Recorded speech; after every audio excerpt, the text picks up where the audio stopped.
জয় হরি বল। ওইটাই দাও।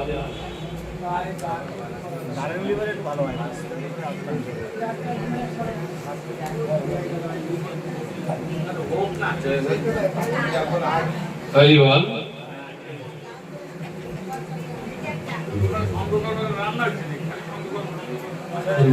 আমরা এত সময় কীর্তন শ্রবণ করেছি, বন্দনা শ্রী শ্রী হরি লীলামৃত কথা শ্রবণ করেছি, যারা আমরা প্রারম্ভে ছিলাম।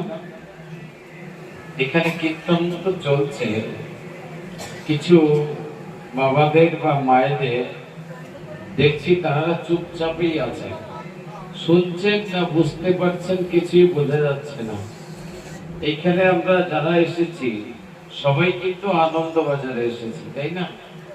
আনন্দ মেলায় এখানে প্রেমের বন্যা বইয়ে দিলেন আমাদের সুনীল দাদা। এর আগে যারা কীর্তন করছেন সবের প্রেমের প্লাবনী করেছেন, কিন্তু মায়েরা একটু উলুধ্বনি করেননি। এই সামনের দিয়ে 2-4 জন 5 জন করেছেন, আমার নজর আছে শুরুর দিকে। তো পিছনের মায়েরা কি ঠাকুরকে ডাকে না, পূজা করে না? একটু সঙ্গ করতে হয়, ভক্ত সঙ্গ করতে, জয়ধ্বনি উলুধ্বনি মাঝে মাঝে করতে হয়। তাই আজ এখানে মালকানগিরি হয় ভাতৃ সম্মেলন। কোথায় হয়? মালকানগিরি। আজ ছত্তিশগড় সুকমা জেলার অন্তর্গত তোংপাল তহসিলে আজ যে অনুষ্ঠান হতে চলেছে, আমাদের পরম সৌভাগ্য ছত্তিশগড়ে এনারা কত দূর দূরান্ত থেকে এসেছেন, তাই না? তো এনাদের জন্য, এনাদের উৎসাহের জন্য এই এবার ওই দাদা দুর্গন্ধ বলেছে যে ওই প্রয়াগরাজে গঙ্গা স্নান করার জন্য গিয়েছে বলে আজ সংখ্যক, সত্যি আমার ঘরে একদিন হয়েছিল সুকমায় 1350 লোক আসছিলেন, 1350 লোক। আজকে তোংপালার মিশিয়ে কত 200 লোক হবো কিনা, একটু কীর্তন করতে হবে। এখানে আমরা এসেছি কোথায়? শ্রীধাম ওড়াকান্দিতে। এবার যার যার কীর্তন তার করতে হবে। আমাকে বলেছেন আলোচনা করতে, আমি আলোচনা করে চলে যাব। আমরা এসেছি শ্রবণ করতে, শুনে চলে যাব। যদি কিছু মনে আর ধরে না রাখতে পারলাম, তাই না?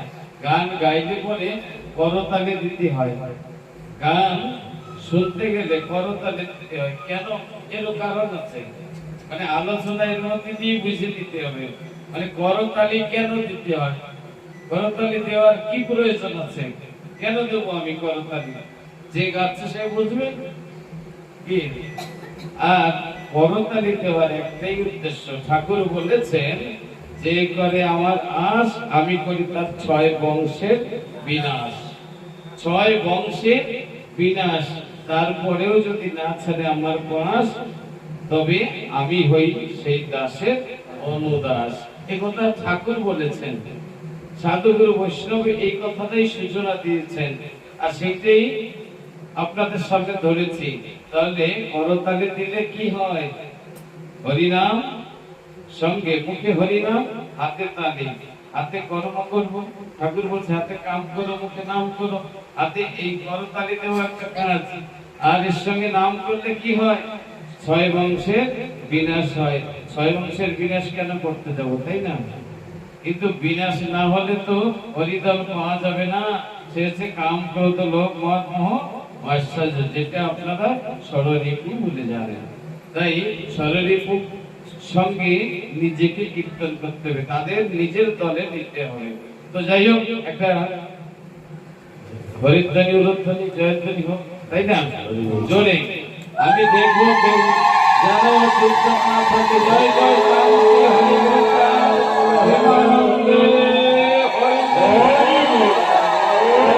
মাতা পিতা গোদে দেবানন্দে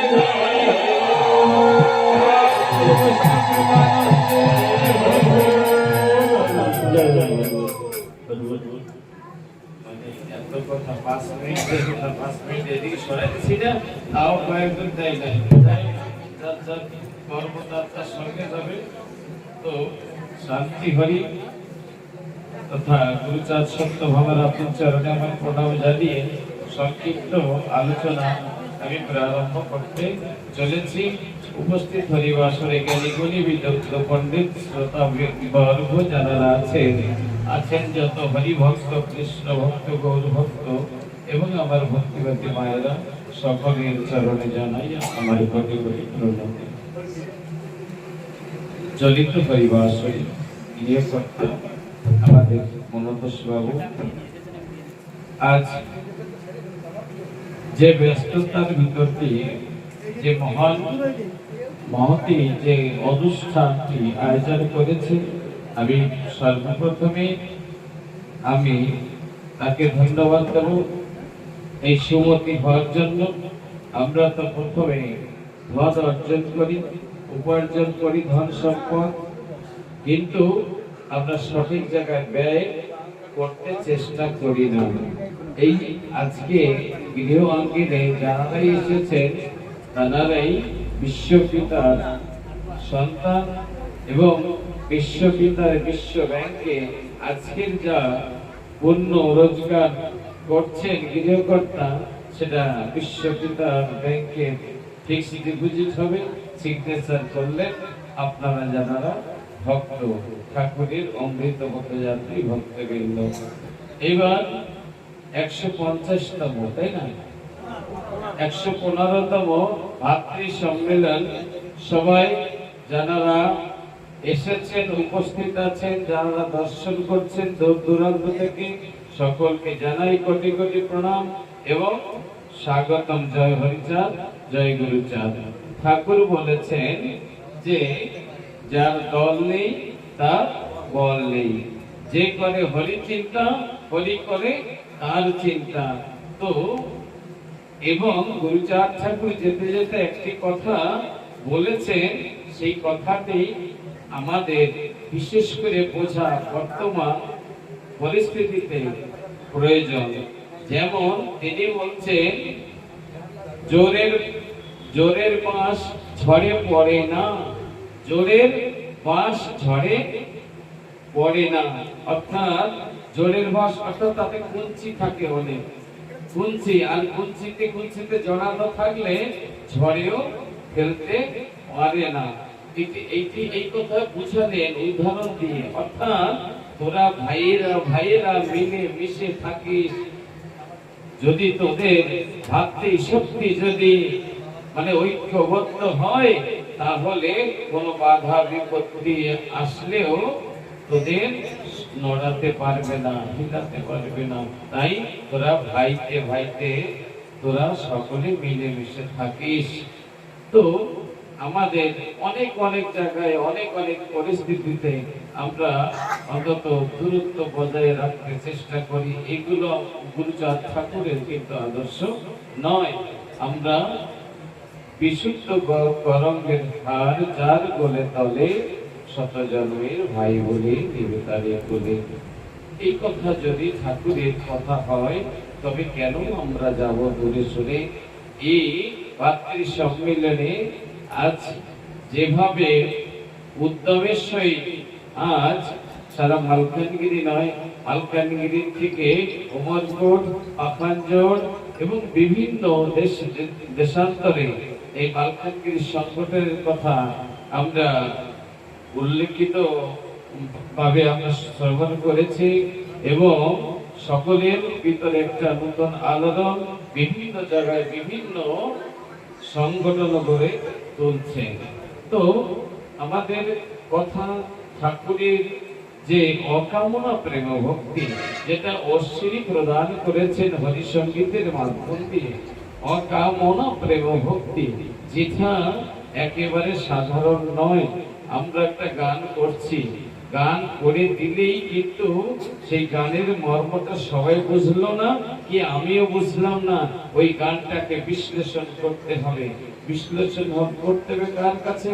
কেউ যদি না পাও, নিজের মনের কাছে, বিবেকের কাছে বার প্রশ্ন করো। বিবেকের রূপী স্বয়ং শ্রী হরি তোমায় একবার না একবার বলে দিবেন তার সঠিক উত্তর। এটাই হলো। তবে অকামনা প্রেম ভক্তি, বিনা স্বার্থে হরিনাম করা। ঠাকুরকে মানে আমরা বিপদে পড়লে ডাকি তো ঠাকুরকে, তাই না?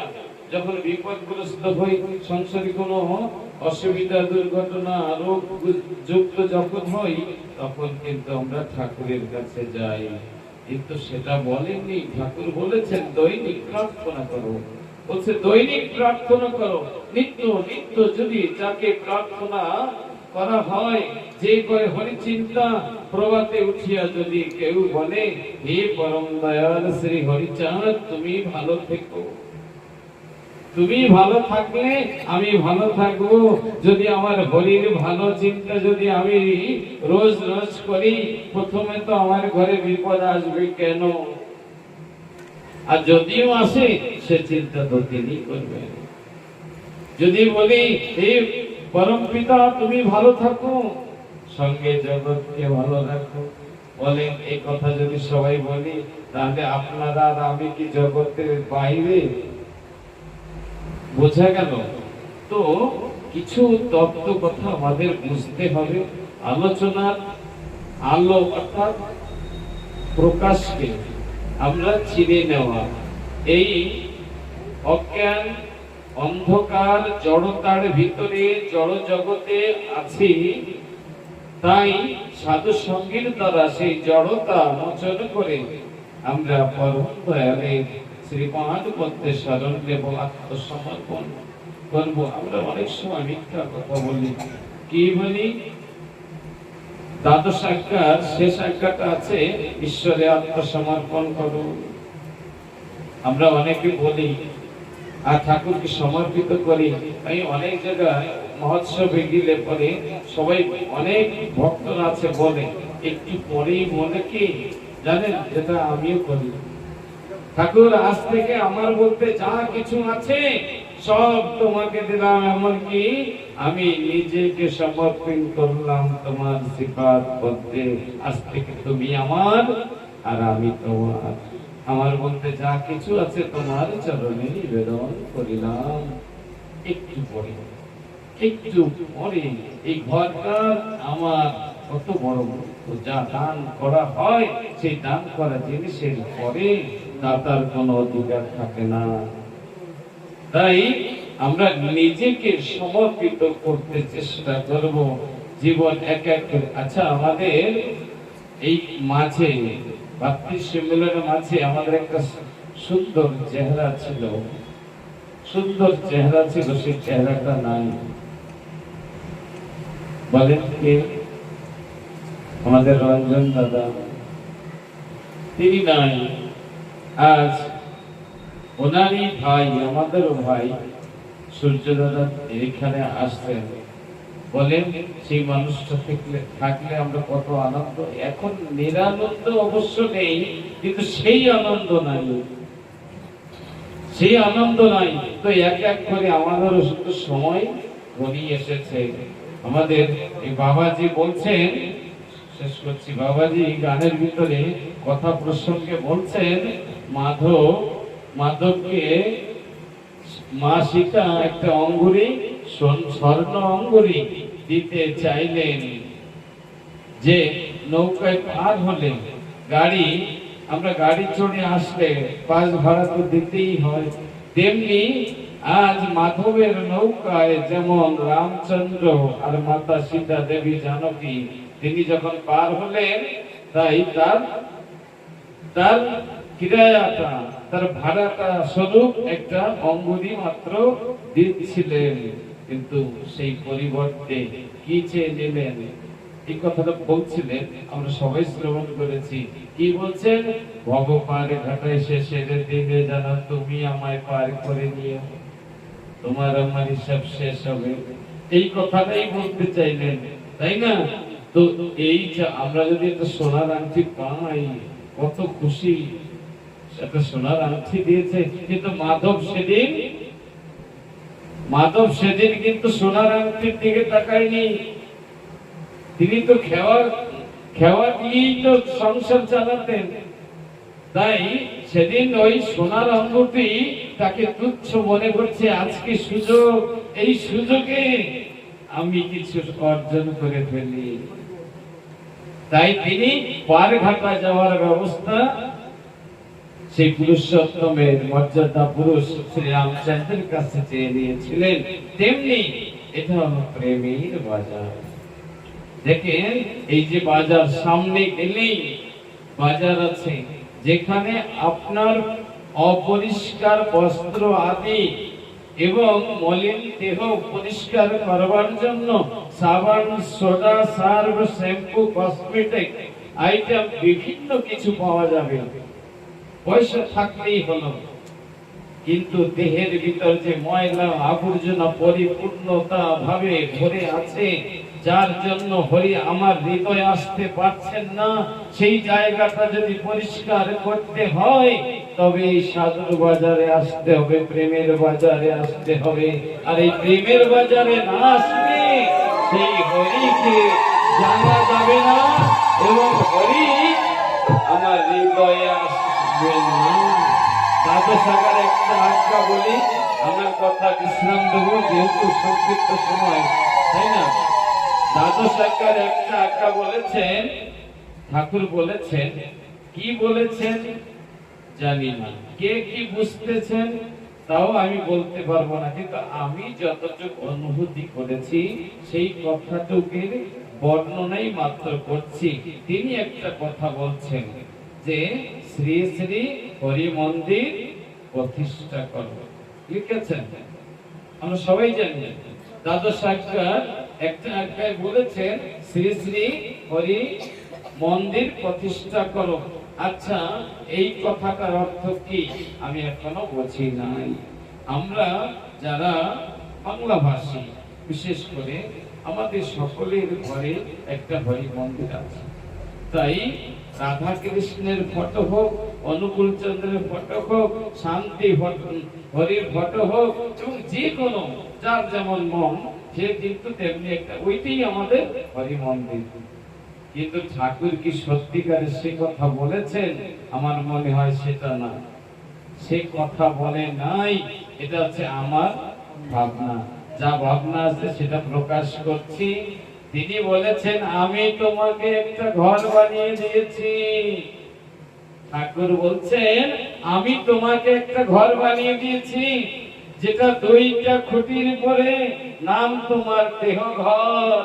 আর সেই দেহ ঘরের ভিতরে ক্ষিতি, অপতেজ, মরুদ্গম, পঞ্চতত্ত্ব, ষড়রিপু, একাদশ ইন্দ্রিয়, 10 ইন্দ্রিয়, একটা জ্ঞানেন্দ্রিয়, একাদশ ইন্দ্রিয়, 18 মোকাম, সপ্ততালা, নবদ্বার, এইসব দিয়ে তোমার একটা ঘর তৈরি করে দিয়েছি, তাই না? আর সেই ঘরে একটা মন্দির প্রতিষ্ঠা করো। কি বলছেন শ্রীহরি?